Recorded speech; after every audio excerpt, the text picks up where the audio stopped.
Bore-stomach theory है, actually ये based ही है किस पे? प्लैंक्स क्वांटम थ्योरी पे। मतलब जो अगर हम कहें कि बोर ने जो एटॉमिक मॉडल प्रपोज किया वो प्लैंक की क्वांटम थ्योरी पे ही बेस्ड था। अब मैक्स प्लैंक ने क्या प्रपोज किया? मैक्स प्लैंक ने एक बात तो ये कही कि भाई जो पुराना हमारा बिलीफ था वेव मैकेनिक्स से कि E is proportional to m, मतलब एनर्जी जो है किसी भी ऑब्जेक्ट की उसके मास के प्रोपोर्शनल होती है। उन्होंने कहा नहीं, ऐसा नहीं है, E is actually proportional to frequency of the radiation. पहली कहानी ये आ गई। अब फ्रीक्वेंसी के साथ और क्या कहा उन्होंने कहा कि भाई जो एनर्जी का एमिशन हम मानते हैं कि यहां पर एनर्जी का जो एमिशन है we are saying that is continuous, तो उन्होंने कहा ये कंटिन्यूअस नहीं होता है, बल्कि एनर्जी का जो एमिशन और एब्जॉर्प्शन है वो डिस्क्रीट होता है। That is not continuous but discrete. और ये जो एनर्जी का एमिशन और एब्जॉर्प्शन है ये एनर्जी के बहुत छोटे छोटे से पैकेट्स के फॉर्म में होता है। उन पैकेट्स को हम बोलते हैं quantas. These are termed as quantas. हालांकि जब हम विजिबल रीजन की लाइट की बात करते हैं तो इन क्वांटास को हम फोटॉन्स भी बोल देते हैं। कभी अगर फोटॉन्स आ जाए तो कंफ्यूज नहीं होना है।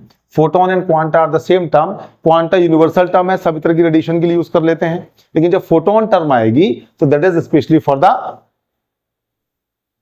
Visible region. मतलब विजिबल रीजन में जो हमारे पास लाइट्स आ रही हैं उसके जो एनर्जी पैकेट्स, एनर्जी बंडल्स हैं उनको बोलते हैं हम फोटोन्स। दो both are the similar term. Photon समझ गए, एनर्जी पैकेट। उन्होंने कहा कि भाई यहां जो सोर्स है, अगर हमारे पास ये सोर्स लगा हुआ है सोर्स, यहां से जो एमिशन होगा वो इस तरह का नहीं होगा बल्कि ये एनर्जी पैकेट्स के फॉर्म में होगा। ये एनर्जी जो रेडिएट होगी ये छोटे छोटे बंडल्स जिनमें मासलेस रहेंगे, बहुत ही कम मास रहेगा, but in the form of these energy packets that is going to be emitted. और अगर हम इसको आसानी से समझें, चूंकि थोड़ा सा कॉम्प्लिकेटेड हो गया, तो इनने कहा कि भाई एनर्जी का जो एमिशन है वो कंटिन्यूस नहीं होता बल्कि कैसा होता है? डिस्क्रीट। इसके लिए बड़ा सिंपल सा है कि हमने फिसल पट्टी देखी है, फिसल पट्टी देखी ना, तो फिसल पट्टी कैसी होती है हमारी? फिसल पट्टी में अगर हम एक बॉल रख दें तो बॉल की जो एनर्जी में चेंज होगा that will take place in two ways. ये साइड पर रखी हुई है हमारी बॉल, और यहां से अगर हमारे पास फिसल पट्टी है तो फिसल पट्टी से हम फिसल सकते हैं लेकिन चढ़ नहीं सकते। यहां पर अगर हम एक बॉल रख दें तो ये यहां से रोल करती हुई जाएगी, और इसमें जो एनर्जी का चेंज होगा, पोटेंशियल एनर्जी का, that will be gradual, continuous change होगा। धीरे धीरे करके उसकी एनर्जी क्या होती जाएगी? कम होती जाएगी। ये किससे हमको पता चलता है? That is from wave mechanics, wave theory of wave nature of light. कौन सा बोल देते हैं इसको? Wave nature of light. Max Planck ने कहा कि भाई ऐसा नहीं है, एनर्जी का जो एमिशन होगा या एब्जॉर्प्शन होगा वो कैसे होगा? डिस्क्रीट होगा, मींस स्टेप्स में होगा। अगर हम बॉल इस तरफ रोल कर दें इसकी जगह, तो बॉल कैसे जाएगी? एक स्टेप में गिरेगी, फिर दूसरे में, फिर तीसरे में। हो सकता है कि दो दो स्टेप करके गिर जाए, या सीधे तीसरे स्टेप में गिर जाए, या पांचवें स्टेप में जंप कर जाए, फिर सीधे नीचे आ जाए।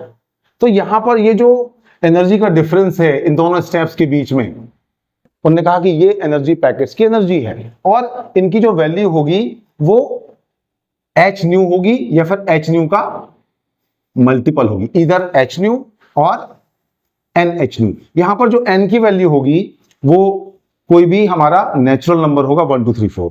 अब ऐसा तो हो नहीं सकता कि हमको बॉल गिराएं और 1.5 सीढ़ी करके निकल जाए।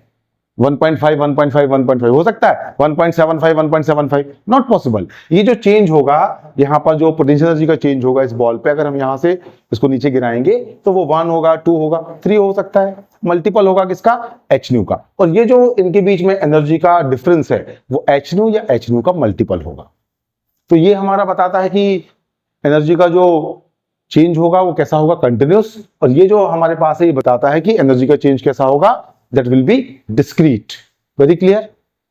तो अब यहां पर H की वैल्यू तो मालूम है, H की वैल्यू कितनी होती है? प्लैंक्स कांस्टेंट की value 6.626 into 10 to the power -34 joule second. और इन्होंने कहा कि भाई energy is actually proportional to nu, and energy is given by h nu. Either that energy is h nu or product or multiple of the h nu, means h nu multiplied with any natural number.